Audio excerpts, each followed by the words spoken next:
Hi guys, I am Mukesh Gupta. Welcome to my YouTube channel.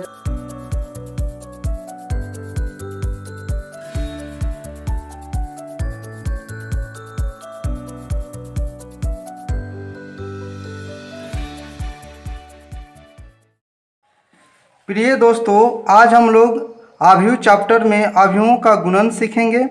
तो friend, यदि आप मेरे चैनल पर नए हैं तो मेरे चैनल को सब्सक्राइब करें, साथ में बेल आइकन को प्रेस करें ताकि किसी भी वीडियो का अपडेट आपको मिलता रहे।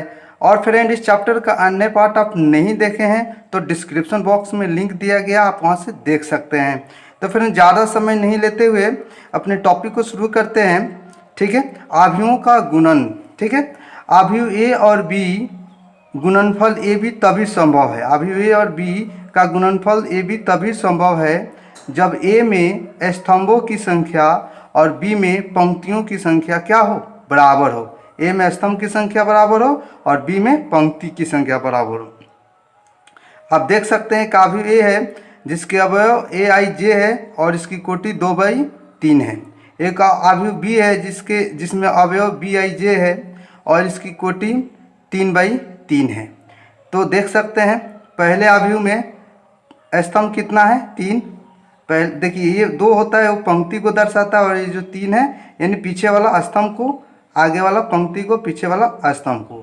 तो रूल क्या है, पहले आव्यूह में स्तंभ की संख्या और दूसरे आव्यूह में पंक्ति की संख्या बराबर हो। तो पहले आव्यूह में स्तंभ की संख्या 3 है और दूसरे आव्यूह में पंक्ति की संख्या 3 है, दोनों बराबर है। अगर बराबर होगा तभी हम लोग दोनों आव्यूह में गुणन कर सकते हैं, अर्थात गुणा कर सकते हैं। बराबर नहीं होगा तो गुणन संभव नहीं है। यानी आप देख सकते हैं 3 है, यानी दोनों बराबर है, इसलिए ए बी क्या है, संभव है। Into A B, A into B संभव है। अगर बराबर नहीं होता तो ए इंटू बी संभव नहीं होता। अब दूसरे, आप इसमें भी देख सकते हैं, दूसरा एग्जाम्पल है। ये जो आव्यूह है इसकी कोटि 2/3 है और इस आव्यूह की कोटि 2/2 है।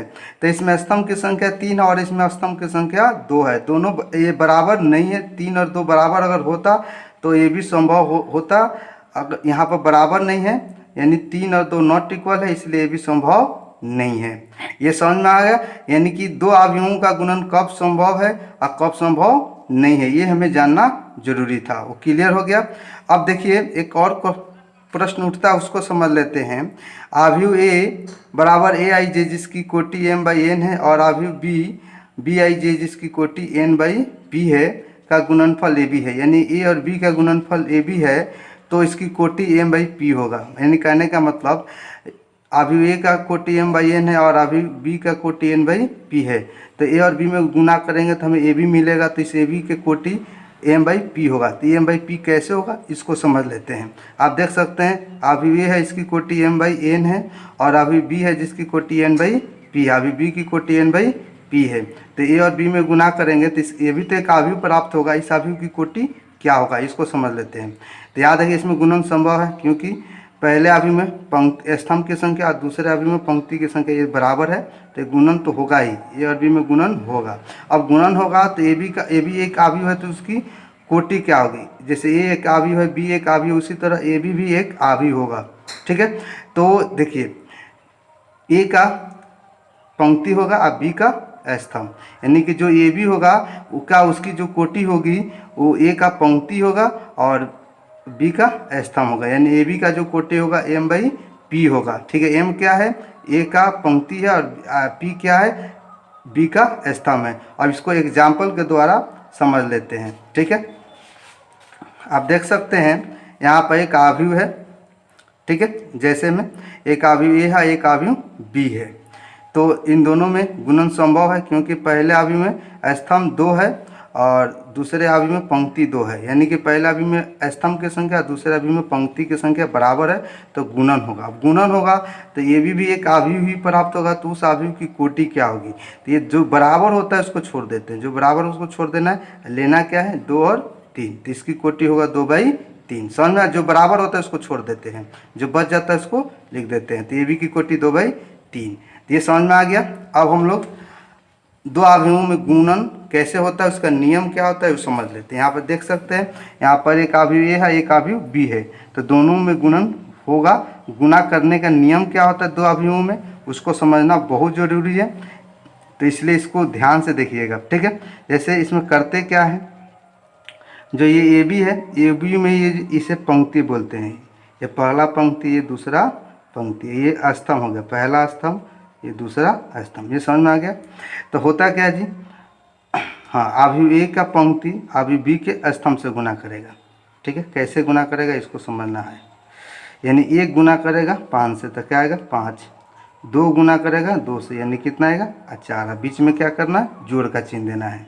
फिर समझ लीजिए, जो अवयव ए है इसका जो पहला पंक्ति है वो पहले स्तंभ से गुना करेगा, पहला पंक्ति पहले स्तंभ से गुना करेगा, ठीक है। तो गुना कैसे होता है, 5 में 1 से गुना होगा 5, और 2 में 2 से गुना होगा 4, और बीच में क्या रहेगा प्लस का चिन्ह। और फिर ये पहला पंक्ति दूसरे स्तंभ से गुना करेगा, 1 में 6 से गुना होगा 6, और 2 में 3 से गुना होगा तो 6 होगा, समझ में आ गया। फिर ये जो दूसरा पंक्ति है, फिर ये दूसरा पंक्ति पहले स्तंभ से गुना करेगा, यानी पंक्तियाँ 15 और 4 दूना 8, समझ में आ रहा है।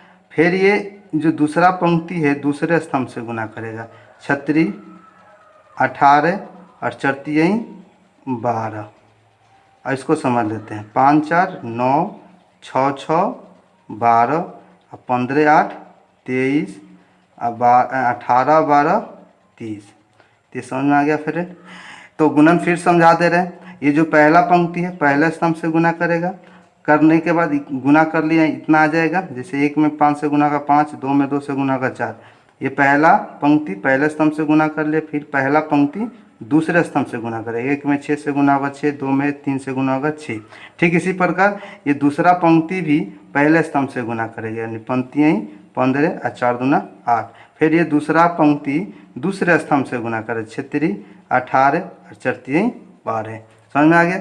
अब देख सकते हैं यहाँ पर भी दो अवयव है, यहाँ पर दो अवयव ए और बी, और इसमें गुना करना है, ठीक है।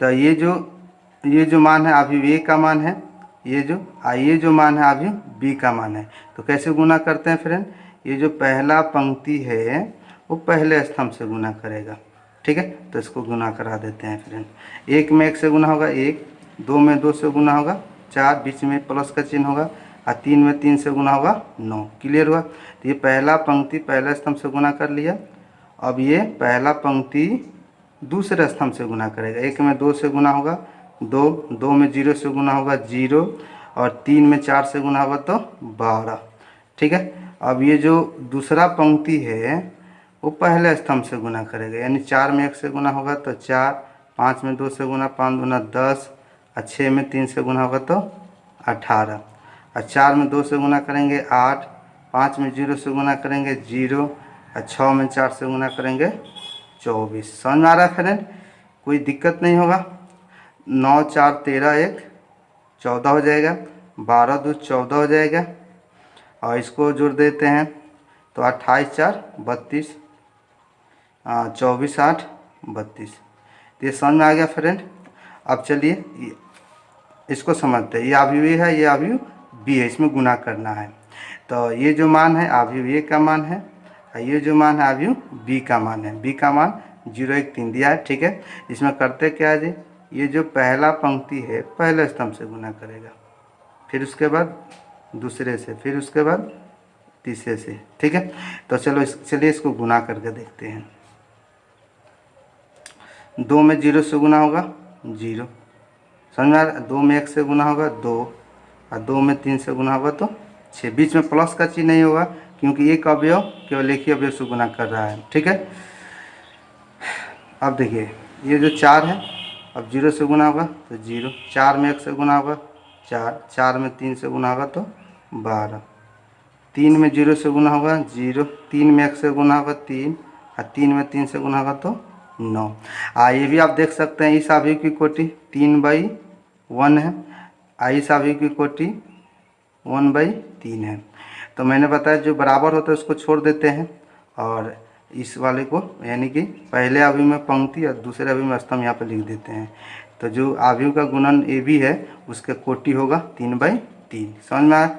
उसके बाद फ्रेंड हम लोग एक चौथा उदाहरण है जिससे आपका कंसेप्ट पूर्ण रूप से क्लियर। यहाँ पे मैंने 4 उदाहरण अलग अलग क्वेश्चन को देकर समझाया है, ठीक है। इसको समझ लेते हैं, इसको ध्यान से देखिएगा। ये जो पहला पंक्ति है पहले स्तंभ से गुना करेगा, फिर ये दूसरे से गुना करेगा, फिर ये तीसरे से गुना करेगा। इसको समझना ध्यान से। एक में 1 से गुना करेंगे 1, इसमें प्लस का चिन्ह होगा, इसमें 1 से अधिक अवयव है। 0 में 0 से गुना होगा 0, और 3 में 2 से गुना होगा तो 6। समझ में आ गया फ्रेंड। उसके बाद ये तो पहला पंक्ति पहले स्तंभ से गुना कर लिया, फिर पहला पंक्ति दूसरे स्तंभ से गुना करेगा। 1 में 2 से गुना होगा तो 2, और 0 में 4 से गुना होगा तो 0, और 3 में 0 से गुना होगा तो 0 होगा। ये समझ में आ गया फ्रेंड। उसके बाद फिर 1 में 3 से गुना होगा 3, और 0 में 5 से गुना होगा तो 0, और 3 में 1 से गुना होगा तो 3। समझ में आ रहा है। उसके बाद 2 में 1 से गुना होगा तो 2, 4 में 0 से गुना करेंगे 0, 1 में 2 से गुना करेंगे 2, फिर 4 में 2 से गुना 2 में 4 से गुना 2 में 2 से गुना करेंगे तो 4, और 4 में 4 से गुना होगा तो 16, और 1 में 0 से गुना करेंगे तो 0 आएगा। फिर 2 में 3 से गुना करेंगे 6, और 5 चौका 20, और 1 में 1 से गुना होगा तो 1। समझ आ रहा है फ्रेंड। उसके बाद ये भी तीनों स्तंभ से, ये भी पंक्ति बारी बारी से तीनों स्तंभ से गुना करेगा।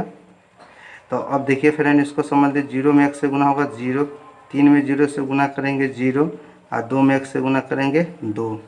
फिर ठीक है, 0 में 2 से गुना होगा तो 0 होगा, और 4 में 3 से गुना होगा तो 12 होगा, और 1 में 0 से गुना होगा तो 0 होगा। फिर 0 में 3 से गुना होगा तो 0 होगा, पंक्तियाँ 15, और 1 में 1 से गुना होगा तो 1 आएगा। अब इसको जोड़ कर लिख देते हैं फ्रेंड। समझ में आ रहा।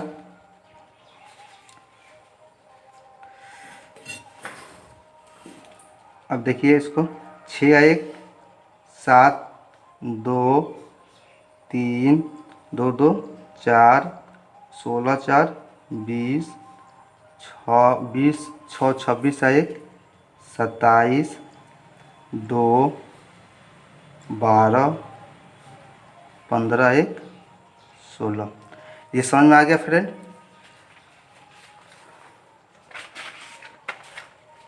अब हम लोग गुणन सीख चुके हैं। दो अवयवों में गुणन कैसे होता है, उसका नियम क्या होता है। पहला पंक्ति पहले स्तंभ से पहला पंक्ति, फिर दूसरे स्तंभ से पहला पंक्ति, फिर इसी तरह गुना होगा। ये समझ चुके हैं हम लोग। अब हम लोग एक नोट है जो काफ़ी इम्पोर्टेंट नोट है, इसको समझ लेते हैं। यदि ए भी परिभाषित है तो यह आवश्यक नहीं है कि बी ए भी परिभाषित होगा। कहने का मतलब ए और बी में गुना होगा तो ये जरूरी नहीं है कि बी और ए में भी गुना हो सकता है। इसको समझ लेते हैं। गुणन का नियम क्या है ये तो आप जानते हैं फ्रेंड। पहले अवयव में स्तंभ की संख्या और दूसरे अवयव में पंक्ति की संख्या बराबर होना चाहिए। तो आप देख सकते हैं यहाँ पे एक अवयव है जिसकी कोटि है 2/2 है, और दूसरा अवयव है बी जिसकी कोटि 2/3 है। इसमें 2 पंक्ति है और इसमें 3 स्तंभ है, इसलिए इसकी कोटि 2/3 होगा। ठीक है, अब देखते हैं इसमें गुणन संभव है या नहीं है। तो ये जो अवयव, ये जो मान है ए का है और ये जो मान है अभी बी का मान, इसकी कोटि 2/2 है और इसकी कोटि 2/3 है। ठीक है, तो आप देख सकते हैं पहले अवयव में स्तंभ की संख्या और दूसरे अवयव में पंक्ति की संख्या बराबर होना चाहिए, तभी गुणन संभव है। तो आप यहाँ पर देख सकते हैं ये बराबर है, 2 2 बराबर है, तो गुणन संभव है। अब इसको उल्टा करके समझते हैं फ्रेंड। यानी ए भी था, मैंने ए का मान पहले था और बी का मान बाद, अब बी का मान पहले होगा और ए का मान बाद, यानी बी ए होगा। ठीक है, तो बी ए में बी का मान लिख दिए और बाद में ए। क्या गुना होगा या नहीं होगा। अब देखिए इसमें क्या, दूसरे अवयव में पंक्ति स्तंभ की संख्या 3 है और दूसरे, हाँ, इसमें जो अवयव बी है इसमें पंक्ति के स्तंभ की संख्या कितना है 3, और दूसरे अवयव में पंक्ति की संख्या 2 है। ये बराबर नहीं है, तो इसलिए गुणन संभव नहीं है। 3 और 2 बराबर नहीं है, यानी कि ए बी में तो गुणन संभव है लेकिन बी ए में गुणन संभव नहीं है, क्योंकि जो रूल होता है गुणन का वो इसमें परिभाषित नहीं हो रहा है, क्योंकि इसमें स्तंभ की संख्या और पंक्ति की संख्या बराबर नहीं है। आगे बढ़ते हैं फ्रेंड। नेक्स्ट नोट को समझते हैं। यदि ए और बी दोनों ही समान कोटि के वर्ग अवयव है तो ए बी तथा बी ए परिभाषित होगा। यानी कि ए बी और बी ए, यानी ए बी और बी ए में गुणन तभी संभव होगा जब ए और बी दोनों ही क्या हो, समान कोटि के वर्ग अवयव। वर्ग अवयव तो समझते हैं जिसमें पंक्ति स्तंभ की संख्या बराबर है। तो देख सकते हैं यहाँ पे एक वर्ग अवयव है जिसकी कोटि m बाई n है और एक अवयव बी है जिसकी कोटि m बाई n है। तो ए बी में गुणन संभव है ही नहीं, देख लेते हैं। तो ये जो अवयव ए है, ये जो मान है अभी बी का मान है, इसमें स्तंभ की संख्या m है और पंक्ति की संख्या m है। ये दोनों बराबर है इसलिए गुणन संभव है, यानी एम क्या है, बराबर है। ए भी संभव है और बी ए संभव है, यानी ये समझ लेते हैं। तो बी ए में ये पहले लिखे हैं और ये वाला बाद में लिखे हैं। तो आप देख सकते हैं ये भी बराबर है। तो याद रखिएगा ए बी और बी ए तभी संभव होगा जब क्या हो, कोटि समान हो। कोटि क्या होना चाहिए, समान होना चाहिए। आप देख सकते कोटि अगर समान हो तो गुणन संभव है, अन्यथा गुणन संभव नहीं है। अब एक और इम्पोर्टेंट पॉइंट है, इसको समझ लेते हैं। यह आवश्यक नहीं है कि ए बी और बी ए दोनों का मान समान हो। यानी कहने का मतलब कि ए बी, जैसे हम लोग तो ये समझते हैं कि 5 में 2 से गुना करेंगे तो 10 ही आएगा, या 2 में 5 से गुना करेंगे तब भी 10 ही आएगा। लेकिन यहाँ पर कुछ अलग है, ए बी में और बी ए में, ए बी और बी ए का मान समान नहीं होगा। तो आप देख सकते हैं यहाँ पर मैंने 2 अवयव लिया है, ए और बी। तो चलिए ए बी, तो ए बी में जब गुणन किया गया है, मैंने पहला पंक्ति पहले स्तंभ से गुना करेगा तो उस हिसाब से यहाँ पर ये मान निकल कर आ रहा है। तो इसका मान क्या आया, 2 6 3 9। ए बी में गुना करने के बाद ये मान आया। ठीक है, गुणन कैसे होता है, पहला पंक्ति पहले स्तंभ, फिर पहला पंक्ति दूसरे स्तंभ, फिर दूसरा पंक्ति पहले स्तंभ से, फिर दूसरा पंक्ति दूसरे स्तंभ से। ये रूल होता है, ये मैंने बता दिया है। तो यहाँ पर देख सकते हैं ए बी का मान इतना है। अब देखते हैं बी ए का मान इतना आता है या नहीं है। तो बी, ये बी का मान हो गया, ये जो मान है ए का मान है, इसमें गुणन किया गया तो इतना मान आया। तो आप देखिए ए बी का मान इतना और बी ए का मान इतना, क्या ये दोनों मान समान है? तो ए बी और बी ए दोनों का मान समान नहीं है, यानी ए बी नॉट इक्वल है बी ए। तो ये आवश्यक नहीं है कि ए बी और बी ए के दोनों का मान समान ही होगा। ठीक है फ्रेंड, अब आगे बढ़ते हैं। अब इसको समझ लेते हैं। समान कोटि के विकर्ण अवयवों का गुणन क्रम विनिमय होता है। यानी कहने का मतलब समान कोटि के अगर विकर्ण अवयव है तो वहाँ पर ए बी और बी ए का मान समान होगा। ठीक है, ये भी जानना जरूरी था कि कब ए बी और बी ए का मान समान होता है, तो भी सीख लेते हैं। तो यहाँ पर ए का मान और ये बी का मान आप देख सकते हैं। यह एक विकर्ण अवयव है। विकर्ण अवयव का मतलब क्या होता है, विकर्ण के छोड़कर बाकी अवयव क्या हो, शून्य हो। तो विकर्ण को छोड़कर बाकी अवयव क्या है, शून्य। यहाँ पर भी देख सकते हैं ये विकर्ण अवयव है, विकर्ण को छोड़कर बाकी अवयव शून्य है। तो ए बी में गुना किया गया तो इतना आया। आप गुना कर लीजिएगा, रूल तो मैंने बता ही दिया है। तो ए बी में गुणन किया गया इतना आया, बी ए में गुणन किया गया तो इतना आया। तो दोनों मान क्या है, बराबर है। तो गुणन क्रम विनिमय नियम है। गुणन क्रम विनिमय नियम का मतलब ए बी और बी ए का मान समान हो तो उसे गुणन क्रम विनिमय नियम बोलते हैं, यानी ए बी और बी ए का मान समान है। ठीक है, तो अब हम लोग लास्ट पॉइंट समझ लेते हैं, अवयवों के गुणन के गुणधर्म। तो अवयवों के गुणन के कुछ गुणधर्म होता है, उसको समझना जरूरी है। ठीक है, तो फ्रेंड किन्हीं भी 3 अवयवों ए बी तथा सी के लिए, यानी कहने का मतलब आप ए बी में 3 अवयव लिए हैं ए बी सी, तो आप पहले ए बी को गुना कर लीजिए, जो आए उसमें सी से गुना कर लीजिए। फिर यदि आप बी सी को पहले गुना कर लीजिए, जो आए उसके बाद ए में गुना कर लीजिए, तब भी दोनों का मान क्या होगा फ्रेंड, समान होगा। तो इसे बोलते हैं साहचर्य नियम।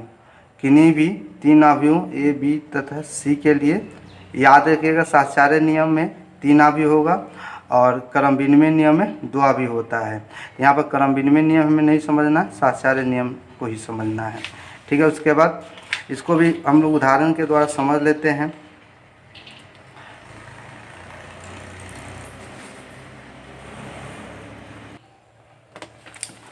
तो यहाँ पर पहले हम लोग 3 अवयव ले लेते हैं। ठीक है, 1 2 1 3। ठीक है, एक अवयव ये हो गया और एक अवयव बी लेते हैं 1 0 2 1, और एक अवयव सी ले लेते हैं 1 1 2 3। ठीक है, तो हम लोग पहले LHS लेंगे। LHS क्या है फ्रेंड, AB इंटू सी, यानी करने का मतलब ए और बी में पहले गुना करना। ए का मान 1 2 1 3 और बी का मान दिया है 1 0 2 1 और इसमें पहले हमें गुना करना है और सी का मान बाद में लिखेंगे। सी का मान क्या दिया है 1 1 2 3। ठीक है, चलिए इसमें गुना करके देखते हैं क्या आता है। ठीक है फ्रेंड, तो पहला पंक्ति पहले स्तंभ से 1 में 1 से गुना होगा 1 और 2 दूना 4 और 1 5 हो जाएगा। फिर 1 में 0 से गुना होगा 1 और 2 में 1 से गुना होगा तो 2। ठीक है, और ये जो दूसरा पंक्ति है पहला स्तंभ से गुना 1 में 1 से गुना 1 और 3 दूना 6 6 और 1 7। ठीक है, 1 में 0 से गुना होगा 0, 3 में 1 से गुना 3, उसके बाद 1 1 2 3। अब इसमें गुना करेंगे फ्रेंड। ठीक है, तो इसको समझना जरूरी है। गुना करते हैं, पहला पंक्ति पहला स्तंभ 5 में 1 से गुना होगा 5 और 2 दूना 4 5 4 9, 5 में 1 से गुना 5 और 3 दूना 6 6 5 11। अब देखिए 7 में 1 से गुना होगा 7 और 3 दूना के 6 7 6 13। 7 में 1 से गुना होगा 7 और 3 दूना 6, यानी 7 6 13 होगा। ठीक है, तो यहाँ पर LHS का मान इतना आया। अब देखते हैं RHS का मान। ठीक है, तो RHS क्या है फ्रेंड, RHS है A इंटू बी सी। ठीक है, तो A को बाहर निकाला गया है, तो A का मान कितना दिया है, A का मान दिया है 1 2 1 3 और उसके बाद लिखेंगे B का मान। B का मान दिया है फ्रेंड 1 0 2 1 और C का मान क्या दिया है फ्रेंड 1 1 2 3। ठीक है, तो चलिए पहले इसमें गुना कर लेते हैं। इसको लिख दिए, अब इसमें गुना करेंगे। पहला पंक्ति पहले स्तंभ से गुना करेगा तो क्या होगा फ्रेंड, 1 में 1 से गुना 1 और 0 में 2 से गुना होगा तो 1 ही आएगा। फिर 1 में 1 से गुना 1 और 3 में 0 से गुना होगा तो 1 ही होगा। ठीक है, और 2 में 1 से गुना होगा 2 और 1 में 2 से गुना होगा 2 2 2 4 होगा। 2 में 1 से गुना होगा 2 और 1 में 3 से गुना 3 और 2 5। ठीक है फ्रेंड, अब चलिए इसको गुना करके देखते हैं क्या होता है। पहला पंक्ति पहले स्तंभ 1 में 1 से गुना 1 और 4 दूना 8 8 है 1 9 आ गया। ठीक है, और पहला पंक्ति अब दूसरे स्तंभ से गुना 1 में 1 से गुना 1 और 5 दूना 10 10 है 1 11। ठीक है फ्रेंड, उसके बाद 1 में 1 से गुना 1 और 4 3 12 1 13। 1 में 1 से गुना 1 पंक्ति 15 1 1 में 1 से गुना 1 और पंक्ति 15 1 16। ठीक है फ्रेंड, तो ये हो गया RHS का मान। लेकिन यहाँ पर आप देख सकते हैं मिस्टेक हुआ है, 7 और 3 3 का 9, यहाँ पर 16 होगा। तो आप देखिए ये जो मान था LHS का मान था और ये जो मान है RHS का मान है। आप देख सकते हैं ये बराबर है 9 9 11 13 16 बराबर है ना। तो ये साहचर्य नियम गुणन के लिए क्या हो गया, सत्यापित हो गया। अब हम लोग वितरण नियम के बारे में जानेंगे। ठीक है, वितरण नियम कह रहा है अगर 3 अवयव A B तथा C हो तो यदि आप B और C को जोड़कर उसके बाद A में गुना कीजिए। ठीक है, जैसे या ऐसे भी समझ सकते हैं कि जैसे B प्लस C ब्रैकेट में हो, आप A में B से गुना कीजिए AB, फिर A में C से गुना कीजिए AC। ठीक है, तो इस तरह गुणन कर सकते हैं, इस तरह से मान में कोई बदलाव नहीं आता है। ठीक है फ्रेंड, इसको भी समझ लेते हैं।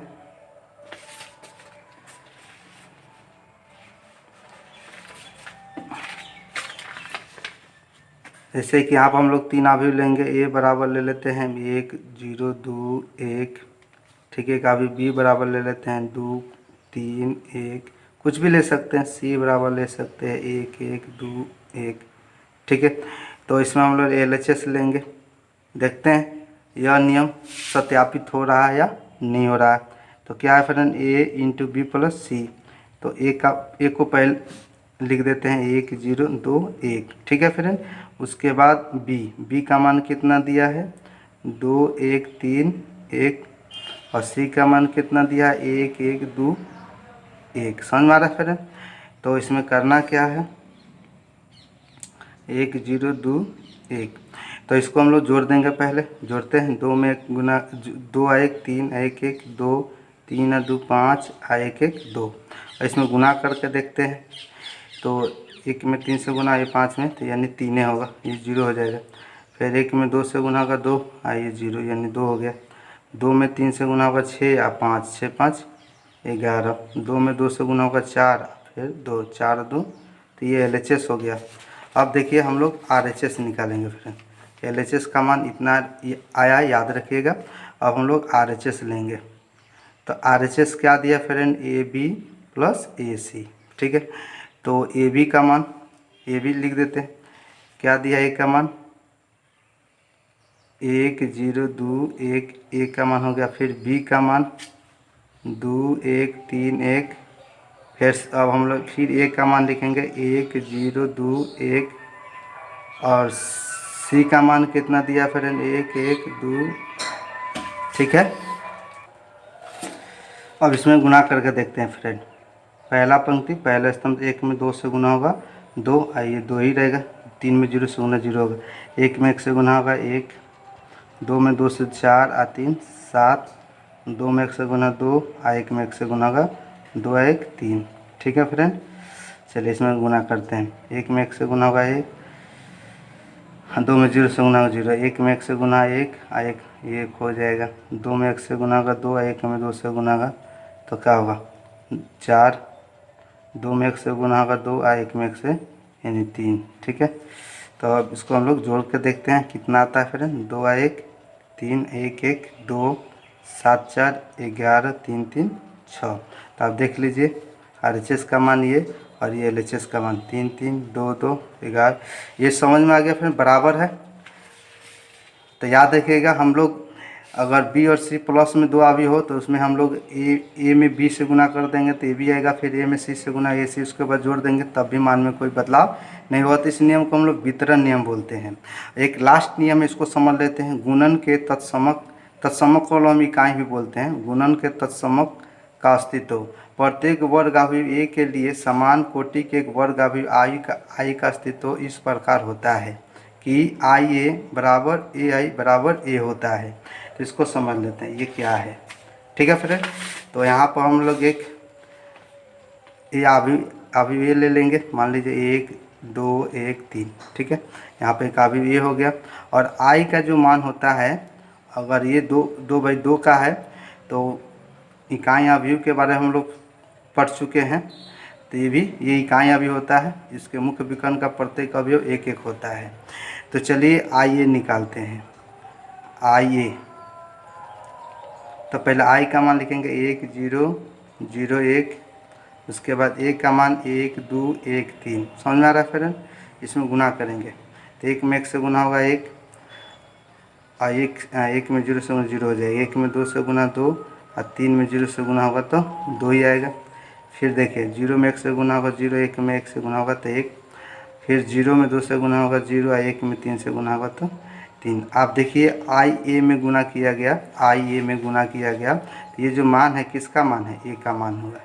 यानी याद रखिएगा IA में गुना किया जाएगा तब भी A आएगा, या A में I से गुना किया जाएगा तब भी A आएगा।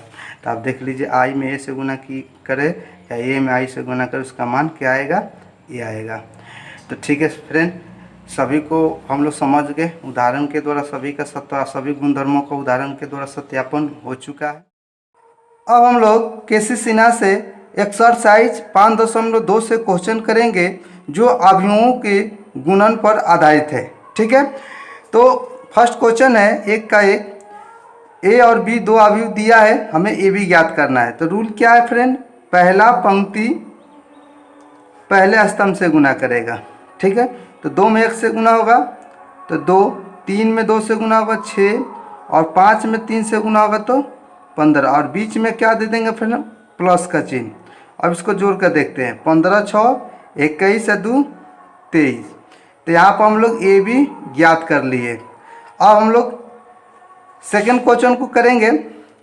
A और B का मान इसमें भी दिया है, हमें AB ज्ञात करना है। रूल क्या होता है फ्रेंड, पहला पंक्ति पहले स्तंभ से गुना करेगा, ठीक है। 2 में 1 से गुना होगा 2, 1 में 0 से गुना होगा 0, आप पंक्ति 15, तो 15 2 क्या होगा फ्रेंड 17। फिर 2 में -1 से गुना होगा -2, 1 में 2 से गुना होगा 2, तो -2 2 ये कैंसिल हो जाएगा। 3 में 0 से गुना होगा तो क्या आएगा यहाँ पर केवल 0 आएगा। उसके बाद ये जो दूसरा पंक्ति है पहले स्तंभ से गुना, 4 में 1 से गुना होगा 4, 1 में 0 से गुना होगा 0, 5 में 0, यानी केवल क्या आएगा 4। अब देखिए फ्रेंड, ये दूसरा पंक्ति दूसरे स्तंभ से गुना करेगा, 4 में -1 से गुना होगा -4, 1 में 2 से गुना होगा 2, और 0 में 0 से गुना होगा तो 0, 4 और -2, यानी क्या आएगा फाइनल 2 आएगा। तो यहाँ पर हम लोग ये भी ज्ञात कर लिए फ्रेंड। उसके बाद हम लोग 2 का 1 नंबर करेंगे, ठीक है। ये भी गुणन करना है, 2 अवयव दिए दोनों में हमें गुणन करना है, गुना करना है। तो रूल क्या होता है, पहला पंक्ति पहला स्तंभ से गुना करेगा, ठीक है फ्रेंड। तो 4 में 0 से गुना होगा 0, 2 में 0 से गुना होगा तो टोटल 0 आएगा। 6 में 0 से गुना होगा 0, 2 में 0 से गुना होगा तो 0, 4 में 0 से गुना होगा 0, 3 में 0 से गुना होगा तो 0, फिर 6 में 0 से गुना होगा 0 और 3 में 0 से गुना, यानी क्या आएगा 0 अभी प्राप्त होगा। चलिए उसके बाद 2 नंबर क्वेश्चन कंप्लीट करते हैं। तो इसमें क्या करना है, पहला पंक्ति पहला स्तंभ से गुना कर, 1 में 4 से गुना होगा 4, और 3 में -1 से गुना होगा तो -3, यानी फाइनली क्या आएगा 1। फिर 2 में 4 से गुना होगा 8, और 1 में -1 से गुना होगा तो -1, 8 -1, यानी क्या आएगा फ्रेंड 7। तो क्लियर हुआ फ्रेंड। उसके बाद हम लोग क्वेश्चन नंबर 3 कंप्लीट करेंगे। इसमें रूल क्या होता है, पहला पंक्ति पहला स्तंभ से गुना करेगा, ठीक है। तो पहला पंक्ति, ये पहला पंक्ति है, पहला स्तंभ से गुना करेगा।